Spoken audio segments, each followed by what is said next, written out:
अब तक जो चर्चा चल रही थी ये जीव तत्व की चर्चा चल रही थी। आपने अगर पहले अध्याय में देखा होगा तो 7 तत्वों की चर्चा है।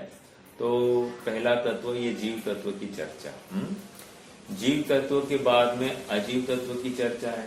अजीव के बाद में आश्रव, आश्रव के बाद में बंध, फिर संवर निर्जरा और फिर मोक्ष। ये क्रम चलने वाला है।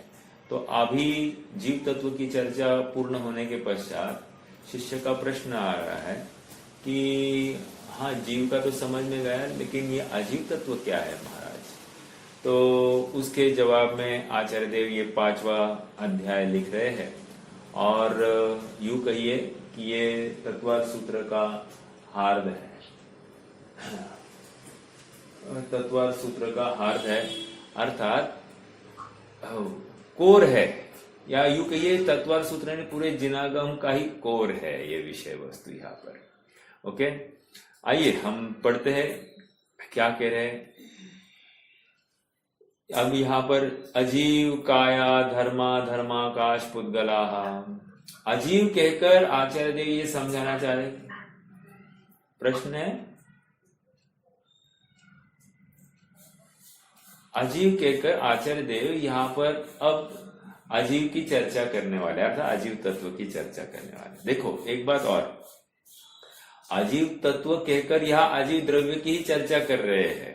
ओके, हाँ, वैसे आप सबको ज्ञात होगा कि जीव द्रव्य और जीव तत्व में फर्क है, लेकिन कभी कभी एकार्थवाची उसका प्रयोग किया जाता है। तो जहां जहां जैसा निरूपण है वैसा समझ लेना। जैसे अभी जितनी भी चर्चा आई है पहले से 4थे अध्याय में, वो सचमुच जीव तत्व की नहीं है, वो जीव द्रव्य की चर्चा है। यहाँ पर भी अजीव द्रव्य की चर्चा होने वाली है, लेकिन कहा जा रहा है अजीव तत्व। ठीक है, आइए थोड़ा सा समझते हैं। अजीव काया धर्मा धर्माकाश पुद्गला, कह रहे हैं कि अजीव धर्म अधर्म आकाश और पुद्गल ये अजीव तत्व है। एक शब्द आया है काया। काया मतलब क्या? बहुप्रदेशी। बहुत अच्छा। नहीं, यहाँ शरीर नहीं लेना, यहाँ पर काया मतलब प्रदेश, प्रदेशवान की तरफ इनकी संकेत है। ठीक है, दूसरा सूत्र आया, ये सभी द्रव्य है, द्रव्याणी। ठीक है, अर्थात कोई इनको और द्रव्य कहकर बहुत बड़ी बात हो जाती है, क्योंकि अन्य कुछ नहीं है, द्रव्य है ये। अर्थात इनका स्वतंत्र अस्तित्व भी सिद्ध हो जाता है। जब हम द्रव्य कहते हैं, इनकी स्वतंत्रता, इनका स्वयंभूपना सिद्ध हो जाता है। फिर कह रहे हैं, अच्छा ये 5 ही द्रव्य है क्या? नहीं, आचार्य देव कह रहे नहीं, जीव भी तो एक द्रव्य है। जीवाश्च, जीवाश्च कहकर जीव भी एक द्रव्य है। ठीक है, आगे बढ़ते हैं, 4था सूत्र में आ जाइए। कह रहे हैं ये सभी द्रव्य कैसे है, उनका स्वभाव क्या है?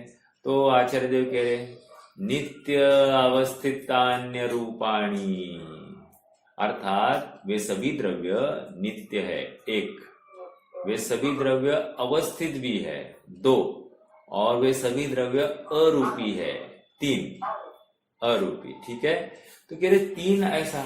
तो प्रश्न खड़ा हो गया शिष्य को, अरे सभी द्रव्यों को अरूपी कह रहे, लेकिन हमको जो दिखाई देता है ये तो फिर ये द्रव्य है कि नहीं है? कह रहे है ना। ये क्या है फिर? ये पुद्गल है। फिर पुद्गल तो रूपी होता है। तो आचार्य देव इमीडिएटली अगला सूत्र लिख रहे हैं, रूपीण पुद्गला। कह रहे पुद्गल द्रव्य रूपी होता है, इसका मतलब 5 द्रव्य अरूपी और 1 द्रव्य रूपी। हाँ, एक शंकाकार को शंका है कि ये नित्य क्या होता है, अवस्थित क्या होता है? तो आचार्य देव समझाते हैं, नित्य मतलब अनादिकाल से थे और अनंत काल तक रहेगा। जिसकी अनादि निधन सत्ता होती है उसको नित्य कहते हैं। ठीक है, और अवस्थित मतलब क्या? कह रहे हैं जितनी वो द्रव्यों की राशि है वो राशि हीनादिक नहीं होगी, इसको अवस्थित कहते हैं। क्या कहा जितनी संख्या है, जितनी राशि है, उसमें घटबढ़ नहीं होता है, इसको अवस्थितपना कहते हैं। ठीक है, अर्थात मान लो एग्जाम्पल 10, एक द्रव्य की संख्या 10 है, तो 3 काल में ये संख्या 11 नहीं होगी, 3 काल में ये संख्या 9 नहीं होगी, 10 की 10 बनी रहेगी, तो इसको अवस्थित कह रहे हैं। ठीक है, शिष्य का प्रश्न आ रहा है कि आपने जो काया कहा था, सॉरी संख्या कही है, वो हर एक की कितनी कितनी संख्या है? तो आचार्य देव एक सूत्र लिख रहे, आकाशादेक द्रव्याणी, अर्थात आकाशादेक, कोई अर्थ समझाएगा, आ का अर्थ क्या लेना? आ देखने के लिए आपने वो कौन सा सूत्र देखना पड़ेगा, वो पहले बताइए मुझे।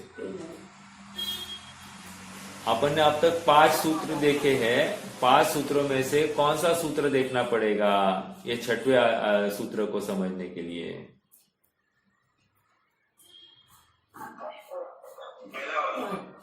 पहला वाला देखना पड़ेगा।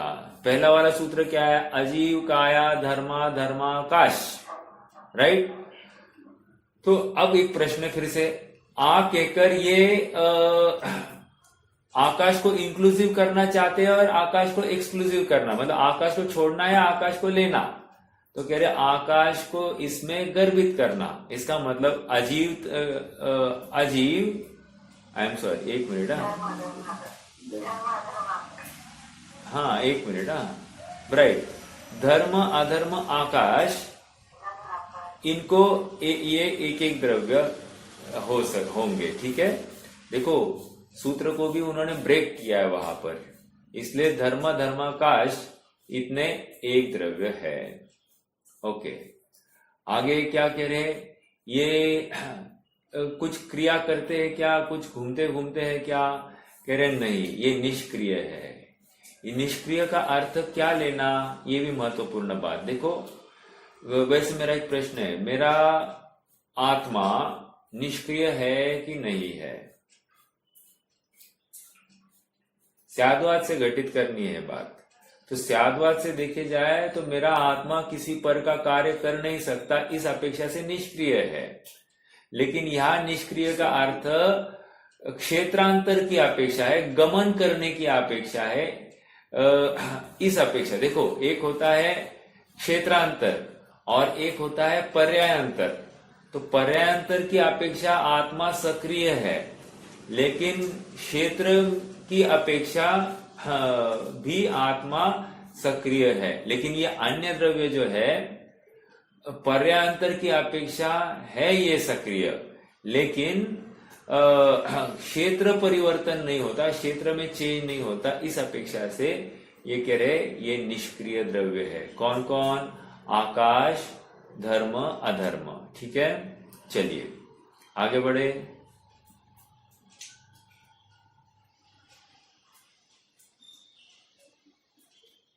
सातवां सूत्र देखते हैं, 7वां हो गया, 8वां देखेंगे।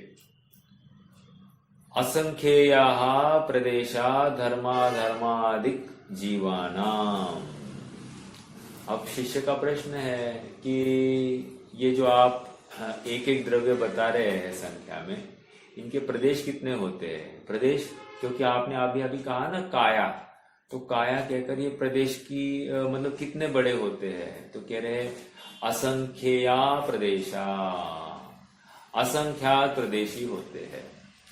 कौन से धर्म द्रव्य असंख्यात प्रदेशी? कह रहे धर्म द्रव्य असंख्यात है, अधर्म द्रव्य असंख्यात है, जीव द्रव्य असंख्यात प्रदेशी। अभी असंख्यात भी कौन सा लेना? कह रहे लोकाकाश प्रमाण असंख्यात। ठीक है, ओके। आकाश द्रव्य कितना प्रदेशी है? तो आचार्य देव कह रहे आकाश द्रव्य अनंत प्रदेशी है, अर्थात जितना लोकाकाश है उसके आगे भी अनंत अनंत अनंत सर्व दिशाओं में आकाश द्रव्य स्थापित है। ठीक है, अर्थात आकाश द्रव्य इतना बड़ा है, इस न्याय से आकाश द्रव्य ही सभी को अवगाहना देता है और सभी को धारण किए हुए है। ओके, अन्य पांचों द्रव्यों को धारण किए हुए आकाश द्रव्य ही है। आगे बढ़ते हैं, 10वां सूत्र देखते हैं, संख्या संख्याश्च पुद्गलानाम। पुद्गलों के क्या कह रहे हैं, अब पुद्गलों के कितने प्रदेश होते हैं, तो कह रहे हैं पुद्गलों के संख्यात, असंख्यात और अनंत प्रदेश होते हैं। अब एक प्रश्न यहां पर आया, मैंने तो अनंत कह दिया, लेकिन अनंत तो यहां पर सूत्र में है ही नहीं, तो सूत्र में नहीं है, लेकिन एक च नाम का अक्षर है, वो च ये संकेत कर रहा है कि आप ऊपर के सूत्र में देखिए, अनंत इस पद को आपको यहां पर भी ले लेना है। तो इस न्याय से संख्यात, असंख्यात और अनंत प्रदेशी पुद्गल होता है। प्रदेश भी 8वें सूत्र से लेना है, ठीक है। आगे बढ़ते हैं,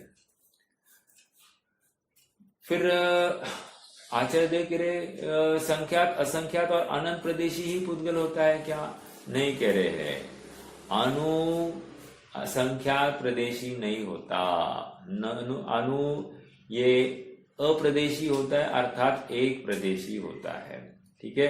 तो एक संख्यात नहीं है क्या, देखो नहीं है। संख्यात की परिभाषा 2 से की गई है, ठीक है।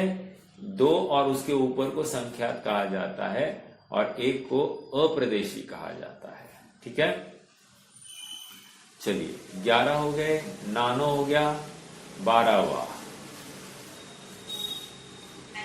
हाँ बोलिए।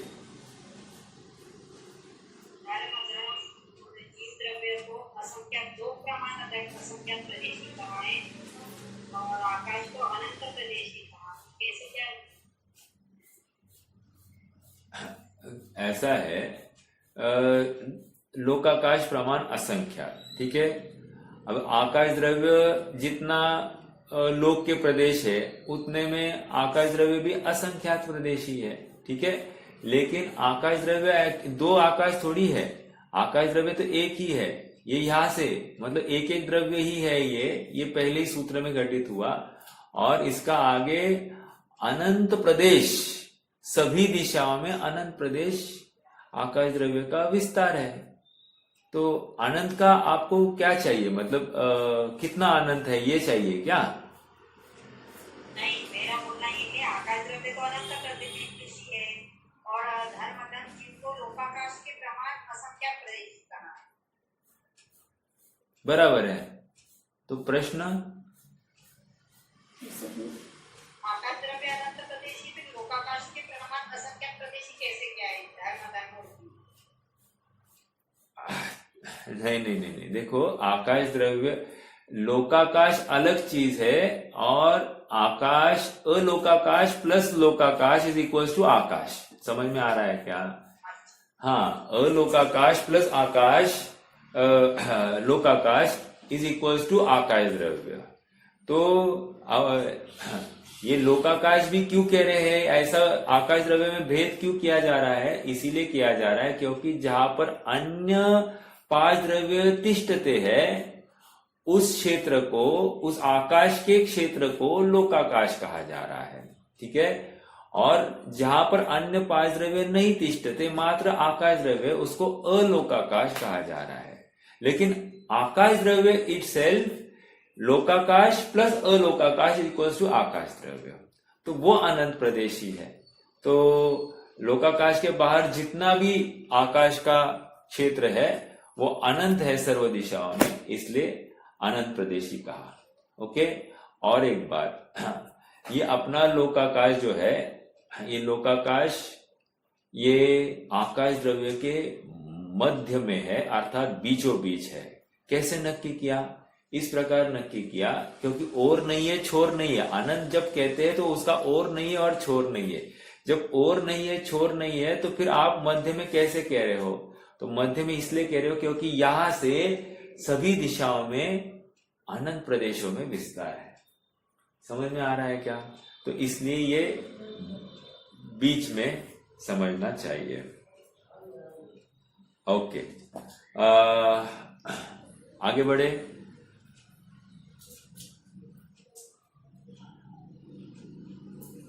अब प्रश्न ये है कि ये परमाणु संख्यात, असंख्यात और अनंत प्रदेशी है, सॉरी पुद्गल जो है संख्यात, असंख्यात और अनंत प्रदेशी है, ये कैसे? तो उसका उत्तर आगे देने वाले हैं। जैसा स्कंद कैसे बनता है वहां पर अपन ये समझेंगे, ठीक है। देखो अभी बहन जी ने जो प्रश्न पूछा ना, उसी का यहाँ पर अगले सूत्र में समाधान है कि लोकाकाशेव गाह, कह रहे हैं कि इन धर्मादिक द्रव्यों का अवगाह लोकाकाश में है। अवगाह मतलब क्या? एक दूसरे को जगह देना। तो एक दूसरे का जगह देकर रहना, ऐसा कार्य ये सभी द्रव्य लोकाकाश में कर रहे हैं। इसलिए जिस प्रदेश पर जीव द्रव्य है, कदाचित उसी प्रदेश पर पुद्गल द्रव्य भी पाया जाएगा, उसी प्रदेश पर धर्म द्रव्य है, अधर्म द्रव्य है, काल द्रव्य है, ये सब वहां पर पाया जाएगा। आकाश द्रव्य तो है ही है, क्यों? आकाश द्रव्य सर्वव्यापक है, तो इस न्याय से आकाश द्रव्य भी पाया जाएगा। 13वां सूत्र में आते हैं, कह रहे कि धर्मा धर्मयो कृत्स्ने, अर्थात धर्म और अधर्म द्रव्य का अवगाह समग्र लोकाकाश में है। यहाँ पर अपन ने कहा ना लोकाकाश प्रमाण, तो असंख्यात है, लेकिन कितना? तो कितना असंख्यात कहने के लिए उन्होंने यहाँ पर मापदंड दे दिया कि ये लोकाकाश प्रमाण असंख्यात है, धर्म द्रव्य और अधर्म द्रव्य। 14वां सूत्र देखिए, 14वें सूत्र में कह रहे एक प्रदेशादिषु भाज्या पुद्गलानाम। क्या कह रहे हैं? अब पुद्गलों का अवगाह कैसे है? कह रहे पुद्गल का अवगाहन एक प्रदेश से लेकर आदिशु, मतलब एक प्रदेश से लेकर, एक प्रदेश है आदि में जिसके, एक प्रदेश से लेकर कितना? असंख्यात प्रदेश, ठीक है। हो सकता है ना, अनंत भी हो सकता है। एक प्रदेशादिषु भाज्या पुद्गलानाम। हाँ जी, इसका मतलब अब यहाँ पर प्रश्न है कि लोकाकाश तो आपका असंख्यात प्रदेशी और पुद्गल आपका अनंत प्रदेशी भी हो सकता है, ऐसा आप कह रहे हो, तो ये कैसे पॉसिबल है? तो कह रहे हैं कि ये ऐसे पॉसिबल है क्योंकि पुद्गल में अवगाहनत्व शक्ति है। तो पुद्गल अपने आप में एक प्रदेश, आकाश के एक प्रदेश पर अनंत परमाणुओं का पुद्गल स्कंद भी पाया जा सकता है। एक प्रदेश पर अनंत परमाणुओं का पुद्गल स्कंद पाया जा सकता है, ठीक है। ऐसी अवगाहन की सामर्थ्य पुद्गल में है। ओके, आगे बढ़ते हैं। 14 हो गया। 15वां सूत्र देखिए, असंख्येय भागादिषु जीवानाम। तेरे लोकाकाश के असंख्यातवे भाग आदि में जीव का अवगाह होता है। मतलब जीव का क्षेत्र कितना है, जीव कितने आकाश के प्रदेश को व्यापता है? तो कह रहे हैं कि लोकाकाश के असंख्यातवे भाग को यह जीव व्यापता है, ठीक है। देखो जीव वैसे अभी क्या आए थे? असंख्यात प्रदेशी जीव है। हाँ, असंख्यात प्रदेशी है, निश्चय से अपन क्या कहेंगे? निश्चय से यह जीव असंख्यात प्रदेशी लोकाकाश प्रमाण, लेकिन व्यवहार से असंख्यातवे भाग को व्याप्त है, अर्थात ये शरीर प्रमाण ही ये जीव है। समझ में आया? तो लोकाकाश का असंख्यातवा भाग में यह जीव पाया जाता है। ओके, ऐसा होते हुए जीव कितना है?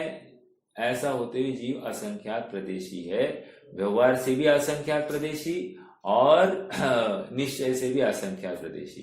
व्यवहार से असंख्यात प्रदेशी कौन से जीव की चर्चा करें? अरे वो लब्ध अपर्याप्त जीव जो सबसे छोटी अवगाहना धारण करते हुए है, उसको भी किसी भी समय में, अर्थात सबसे जघन्य अवगाहना में भी असंख्यात प्रदेशों को व्याप्ता तो है ही है। एक प्रश्न फिर से खड़ा हो रहा है, अनंत प्रदेशी पुद्गल जब एक प्रदेश में रह सकता है, तो जीव कैसे नहीं रह सकता? तो कह रहे नहीं, जीव का ये पॉसिबिलिटी नहीं है, क्योंकि मिनिमम असंख्यात प्रदेश तो यह जीव व्यापेगा ही व्यापेगा। आगे बढ़े।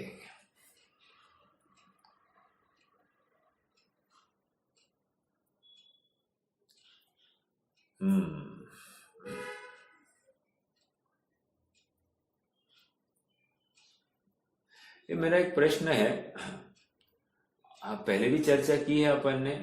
मान लो किसी जीव को आत्मानुभव की या साधना कर रहा है, सामयिक का काल है, तो उस समय में वो कौन सी अवगाहना का चिंतन करे?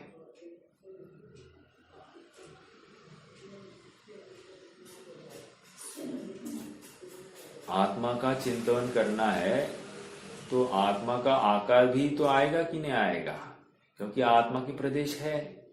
आत्मा की एक डायमेंशन में किसी प्रदेश को घेरा है ना, क्योंकि ऐसा नहीं हो सकता कि इसने आत्मा को ध्यारा है और आत्मा शरीर के बाहर वाला भी आत्मा को ध्यारा होगा, ऐसा तो नहीं हो सकता। तो आत्मानुभवन करने के लिए देखो, ये भी विकल्प नहीं होगा, लेकिन लब्धि में ये निर्णय हो गया है कि मैं असंख्यात प्रदेशी हूं और वर्तमान में देह प्रमाण हूं। देह प्रमाण मतलब मान लो मैंने श्वास का उच्छ्वास किया तो उस समय में शरीर फूल जाता है, और श्वास का निरोध कर दिया, छोड़ दिया, तो शरीर संकुचित हो जाता है। तो करिए संकोच विस्तार में होते हुए भी मैं तो देह प्रमाण हूं, अणु गुरु देह प्रमाणो, ठीक है, वह संहारप्पो सप्पदो चेदा, है ना। वहां पर भी कह रहे हैं कि देह प्रमाण है, छोटा बड़ा जो कुछ है देह प्रमाण है। और ये व्यवहार से कहा, निश्चय से तो यह आत्मा असंख्यात प्रदेशी लोकाकाश प्रमाण, ठीक है। आगे बढ़ते हैं। तो ये धारणा में तो पड़ा ही रहेगा, जीव को अपने आकार का ज्ञान धारणा में पड़ा रहता है। आत्मानुभव में अपने जो प्रयोजनभूत है सुख, उस सुख का ही प्राथमिक अवस्था में विकल्प रहता है, क्योंकि मैं सर्व सुखमय हूं, बाहर से सुख आता नहीं, अंदर से ही जो सुख आएगा वही शाश्वत है, अविनाशी है। बाहर का सुख, विषयों का सुख इंद्रिय जनित है, इंद्रिया आश्रित सुख पराधीन है, और मेरा सुख जो है वो स्वाधीन है। तो स्वाधीन सुख का आश्रित होकर ये जीव अपने शुद्ध चैतन्य तत्व की प्राप्ति कर लेता है, अर्थात उसमें ही जमता रमता है, उसमें ही श्रद्धान करता है, प्रतीति कर लेता है। ओके, तो ये आकाश अवगाहना की अपेक्षा बात हो गई। असंख्या भागादिषु जीवानाम, ये हो गया। आगे बढ़ते हैं।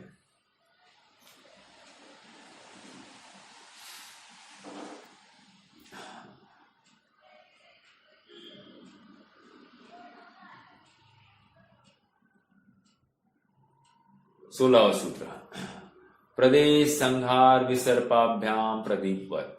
कह रहे कि जीव का क्या हो रहा है, कह रहे उनके प्रदेशों का संहार विसर्प होता है प्रदीपवत। अब प्रदीपवत कहकर प्रदीप का क्या कह रहे, मान लो एक एग्जाम्पल दिया है, एक दीपक है, दीपक को आप एक छोटे मटके में रखो, ठीक है, छोटे कंटेनर में रखो, तो कितने को प्रकाशित करेगा, उतने कंटेनर को करेगा। थोड़ा बड़ा कंटेनर में रखा तो बड़े कंटेनर को प्रकाशित करेगा, और बड़े कंटेनर में रखो तो और बड़े कंटेनर को प्रकाशित करेगा। तो जिस प्रकार दीपक ऐसा जिस कंटेनर में रखा जाए उस कंटेनर को प्रकाशित करता है, उसी प्रकार यह आत्मा जिस शरीर के आश्रित रहता है उतने प्रदेशों का या आकाश के प्रदेशों को वो व्यापता है। समझ में आया? इसी को प्रदेश संहार विसर्पाभ्याम, ठीक है। संहार मतलब क्या, संकोच, विसर्प मतलब क्या, विस्तार, फैलना, ठीक है। विसर्प स्र धातु है, यहां पर फैलने की तरफ जा रहा है। ठीक है, तो संहार मतलब संकोच होना और विसर्प मतलब फैलना। ओके, हाँ जी, ये 16वां सूत्र हो गया।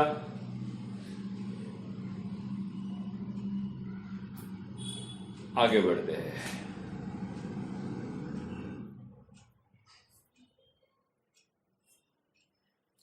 17वां सूत्र। अभी 17 से लेकर 22वां सूत्र तक एक पूरी अलग टोन चलेगी। अभी तक सभी द्रव्यों की चर्चा चली, अब थोड़ा सा विषय नवीन आएगा। क्या है देखो, पढ़ते हैं।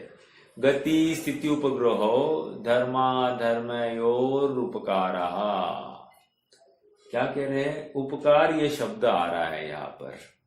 उपकार है ना, उपकार मतलब क्या?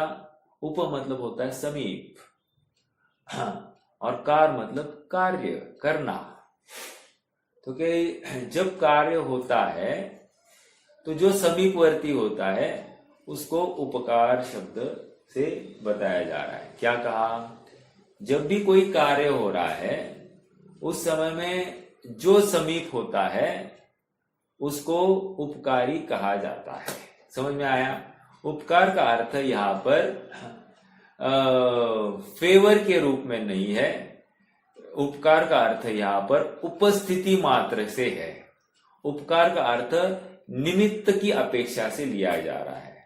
अब 17 से लेकर 22वें सूत्र तक उपकार ये शब्द लगाते जाना है। ठीक है, हाँ जी। अब देखो क्या कह रहे, गति स्थिति उपग्रहो धर्मा धर्मयोर उपकार। ओके,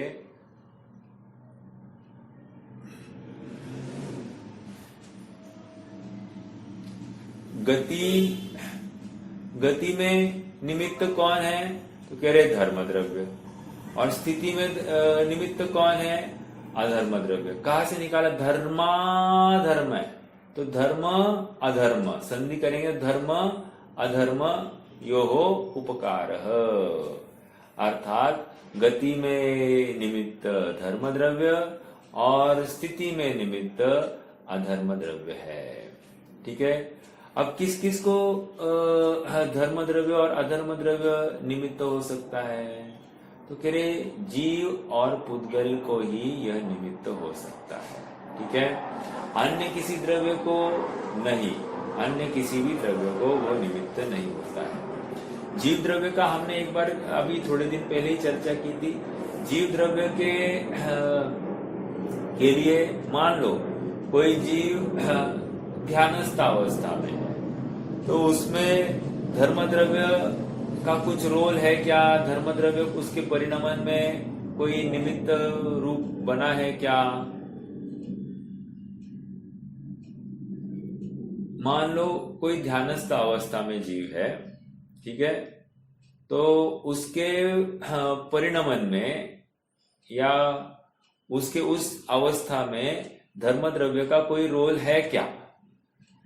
गति स्थिति उपग्रह अर्थात क्या रोल है? आत्म प्रदेशों का निरंतर ये घूमना हो रहा है। राइट, आत्म प्रदेशों का जो परिस्पंदन हो रहा है इसमें धर्म द्रव्य निमित्त है।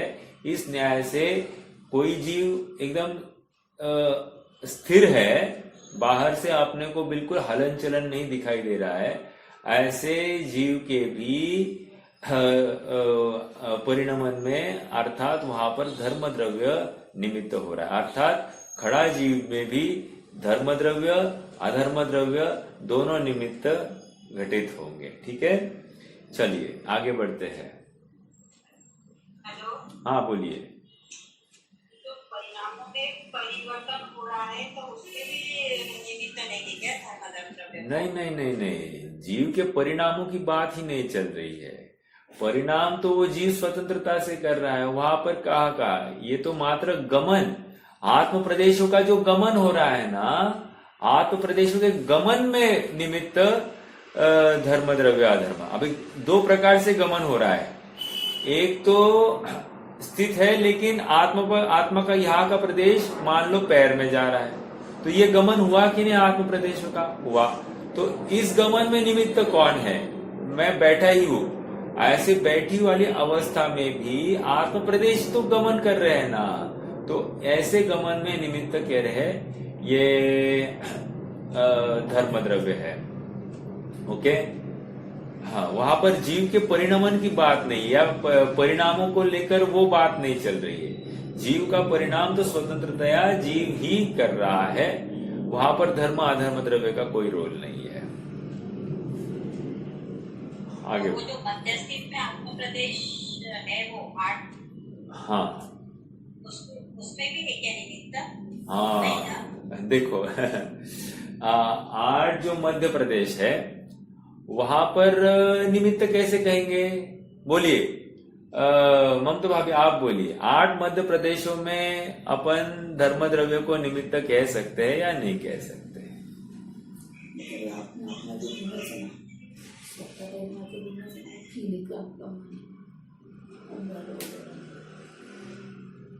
कोई भी बता सकता है 8 मध्य प्रदेश का के परिणमन में धर्म द्रव्य निमित्त ले सकते हैं या नहीं ले सकते हैं का प्रश्न क्यों है? प्रश्न इसलिए कि वे तो घूमते ही नहीं, वे उसी स्थान पर है। बहन जी, आप भी सोचकर बताइए ना। नहीं ले सकते ना? नहीं, ले सकते हैं, ले सकते हैं।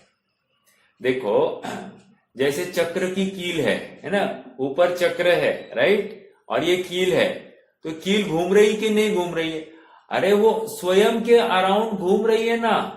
देखो, एक इंग्लिश में ना एक टर्म है, 2 टर्म है, एक है रोटेशन और एक है revolution. Rotation to revolve round its axis, ऐसा आता है। एक्सिस होती है एक, उस एक्सिस पर ही घूमते रहना, उसी स्थान पर घूमते रहना, तो वही है। तो इस न्याय से घुमा नहीं कहेंगे।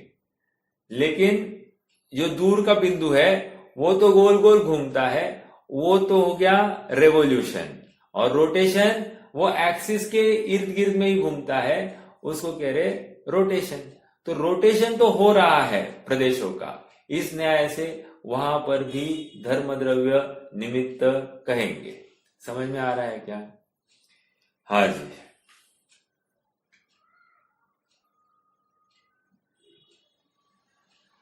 गति स्थिति उपग्रह धर्माधर्मयोर उपकार, या उपग्रह का भी अर्थ निमित्त ही है और उपकार इसका भी अर्थ निमित्त ही है। अपन ने काफी चर्चा की है इसकी, आगे बढ़ेंगे।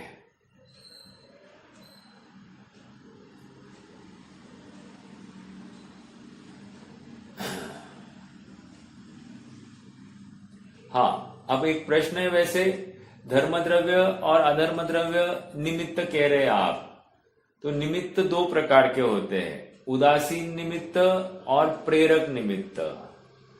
तो धर्म द्रव्य अधर्म द्रव्य कौन से निमित्त है? उदासीन निमित्त है या प्रेरक निमित्त है?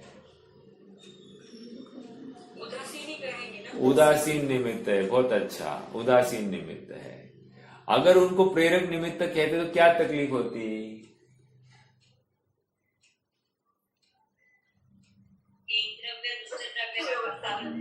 कर्ता बन जाता, और जो कि स्वीकार नहीं है वस्तु व्यवस्था में। ठीक है, चलिए 18वां सूत्र, आकाशस्यावगाह। अरे आकाश का काम क्या है? धर्म और अधर्म द्रव्य का काम आ गया, गति और स्थिति। आकाश का काम क्या है? कह रहे आकाश का काम है जगह देना।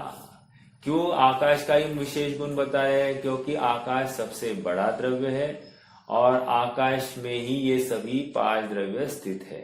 वैसे प्रत्येक द्रव्य एक दूसरे को जगह देता है, लेकिन यहाँ पर आकाश सबसे बड़ा द्रव्य होने से आकाश का यह विशेष गुण बन जाता है। आकाश का काम है अवगाहन करना। और एक बात, ये जो हमको ऊपर जो नीला आकाश दिखाई दे रहा है वो आकाश द्रव्य नहीं है। वो आकाश द्रव्य इसलिए नहीं है क्योंकि वो दिखाई देता है, वो रूपी है। और आकाश द्रव्य सचमुच क्या है, अरूपी द्रव्य है, इसलिए ये जो दिखाई दे रहा है वो भी पुद्गल ही दिखाई देता है। ठीक है, इन शॉर्ट जो कुछ दिखाई दे रहा है वो पुद्गल दिखाई देता है। आकाश द्रव्य, धर्म, अधर्म, काल और जीव द्रव्य ये अरूपी है, ये दिखाई नहीं देते। चलिए 18वां सूत्र हो गया, 19वां सूत्र देखते हैं।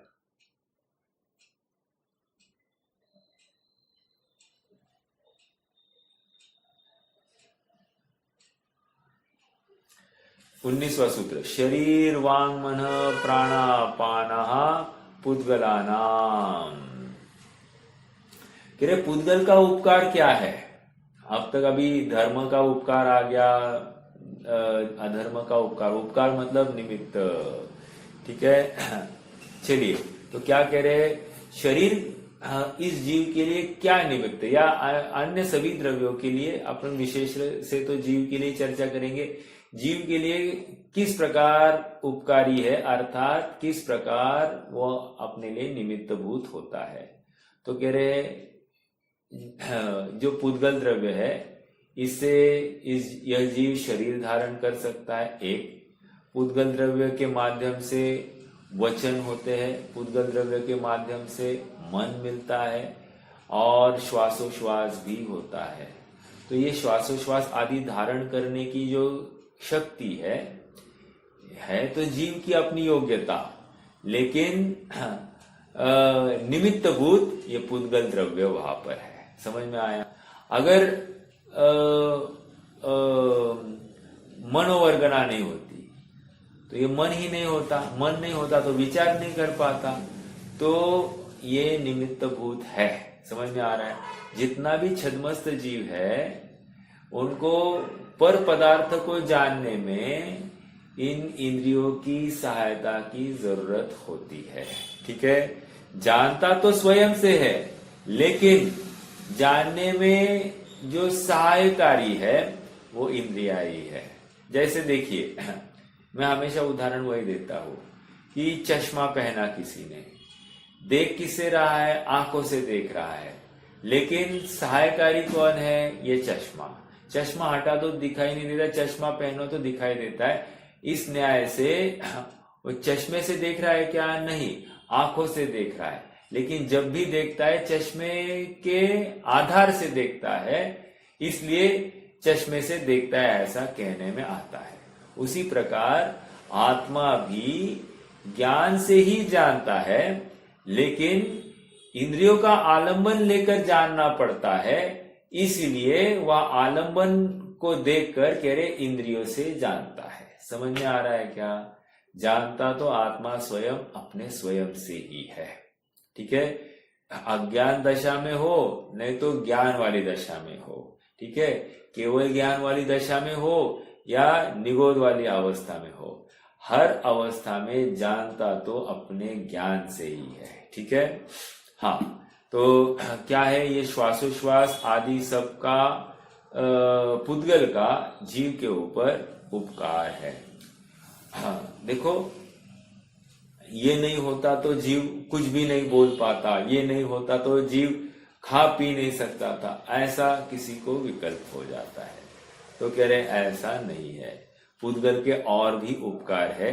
अब वो उपकारों को यहाँ पर समझा रहे। उपकार मतलब निमित्त। कह रहे सुख दुख जीवित मरणोपग्रहाश्च, पुद्गल के और भी उपकार है। कह रहे सुख सामग्री का प्रदान होना, दुख की सामग्री का प्रदान करना, जीवन और मरण, ये भी पुद्गल का उपकार है। समझ में आया।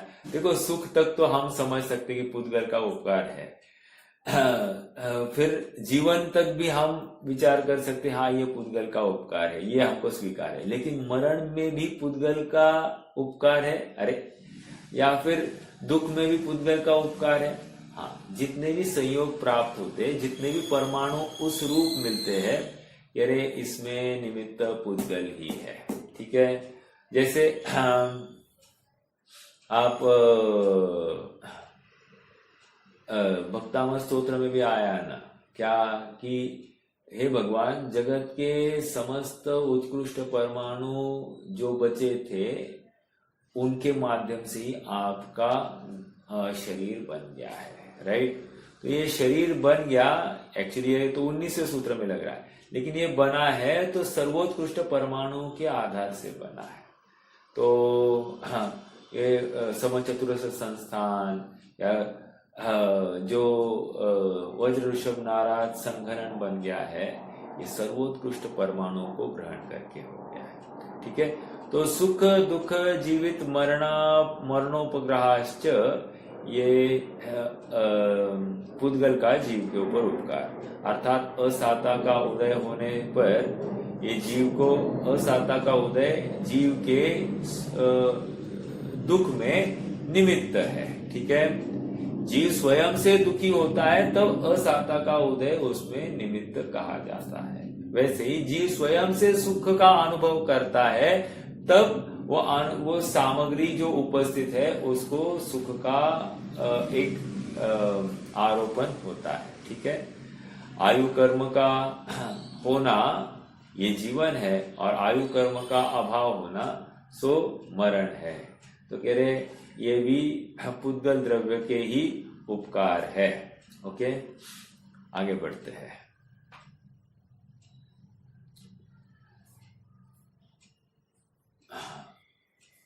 परस्परोपग्रह जीवाना क्या है ये? ये इसमें भी बहुत भ्रांति चलती है। परस्परोपग्रह जीवानाम कहकर यहाँ पर आचार्य देव हमको ये समझाना चाह रहे हैं कि जीव का, अभी दो जीवों का आपस में कोई उपकार है क्या? मैंने किसी को मदद की तो ये मैंने उस दूसरे के ऊपर उपकार किया है क्या? नहीं, इसको उपकार नहीं कह रहे हैं। मतलब या परस्पर एक दूसरे के लिए निमित्त होना, उसको उपकार कह रहे हैं। एक जीव दूसरे जीव के परिणमन में उपकारी है। समझ में आ रहा है क्या? ऐसा अपन लगा सकते हैं कि जितना भी हम श्वास लेते तो वायु कायिक जीवों का ग्रहण हो रहा है कि नहीं श्वास के माध्यम से, तो ये मेरे ऑक्सीजन लेवल के मेंटेन करने में और उसकी वजह से शरीर की स्वस्थता मेंटेन करने में निमित्त हुए कि नहीं।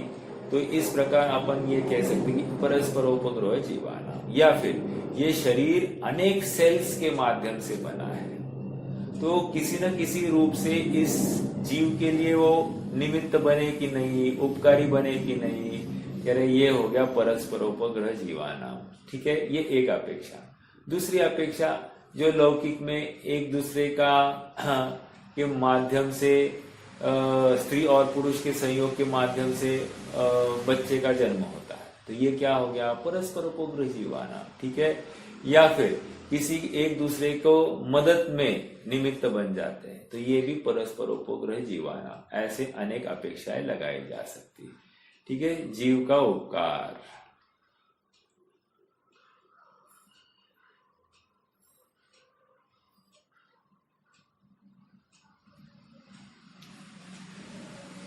निश्चय से तो एक जीव दूसरे जीव का कोई उपकार करता नहीं है। याद करना चाहिए हमको समयसार की तीसरी गाथा, जहां पर प्रत्येक द्रव्य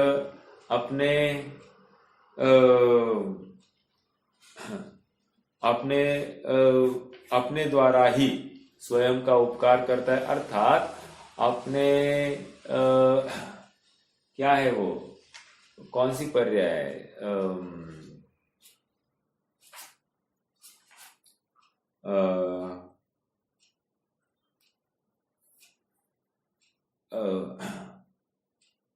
परस्पर विरुद्ध तथा अविरुद्ध कार्य से जगत का उपकार करता है। यहाँ पर जगत का उपकार, वहां पर भी शब्द आया, परस्पर विरुद्ध तथा अविरुद्ध कार्य से जगत का उपकार करता है, अर्थात जगत के परिणमन में कहो निमित्त है एक बात, और विरुद्ध तथा अविरुद्ध कार्य मतलब क्या? विरुद्ध कार्य है एक पर्याय का अभाव, नवीन पर्याय का उत्पाद, ये विरुद्ध कार्य। और अविरुद्ध कार्य मतलब वे गुण वैसे के वैसे बना रहना, स्वभाव के जैसे ही बना रहना, उसको अविरुद्ध कार्य कह रहे हैं। ठीक है, तो इनके माध्यम से क्या कह रहे हैं? जगत का उद्धार करते हैं।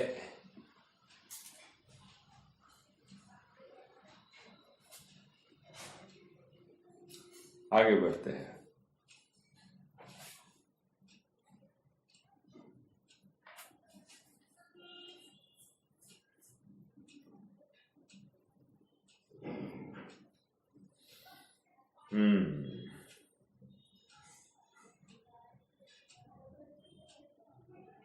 देखो, इसलिए टंकोत्कीर्ण की भांति स्थित रहते हैं और समस्त विरुद्ध कार्य तथा अविरुद्ध कार्य दोनों के हेतुता से वे सदा विश्व का उपकार करते हैं। विश्व का उपकार करते, क्या कह रहे? उसका अर्थ विश्व को टिकाए रखते हैं। ठीक है, विश्व को टिकाए, उपकार करते, टिकाए रखते, मतलब निमित्त है, विश्व के रहने में निमित्त है। ठीक है, हाँ, विश्व का नाश नहीं होने में ये निमित्त है। ओके, आगे बढ़ते हैं। 21वां सूत्र हो गया। 22वां सूत्र, परस्पर उपग्रह जीवाना, मतलब उपकार अर्थात कोई वहां पर किसी के द्वारा किसी के ऊपर किया गया एहसान, ऐसा नहीं समझना। उपकार का अर्थ यहाँ पर निमित्त समझना है। आगे बढ़ते हैं। अब तक आचार्य देव ने 5 द्रव्यों की चर्चा विस्तार से की, लेकिन काल द्रव्य की कोई चर्चा नहीं की थी, तो अब काल द्रव्य की चर्चा कर रहे हैं। वर्तना परिणाम क्रिया परत्वा परत्वे च कालस्य, क्या है? हाँ, वर्तना परिणाम क्रिया परत्वा परत्वे च कालस्य। देखो, यहाँ पर काल के भेद बताए जा रहे हैं। एक बताएंगे निश्चय काल, और बाकी फिर 4 होंगे व्यवहार काल। निश्चय काल क्या है? वर्तना हेतुत्व, यह निश्चय काल है। वर्तना हेतुत्व मतलब उपकार, काल का उपकार क्या है? वर्तना हेतुत्व, सभी द्रव्यों के ऊपर उपकार जो है काल का, अर्थात काल सभी द्रव्यों के परिणमन में निमित्त है। वर्तना हेतुत्व, यह निश्चय काल। ओके, और परिणाम क्रिया परत्वा परत्वे च,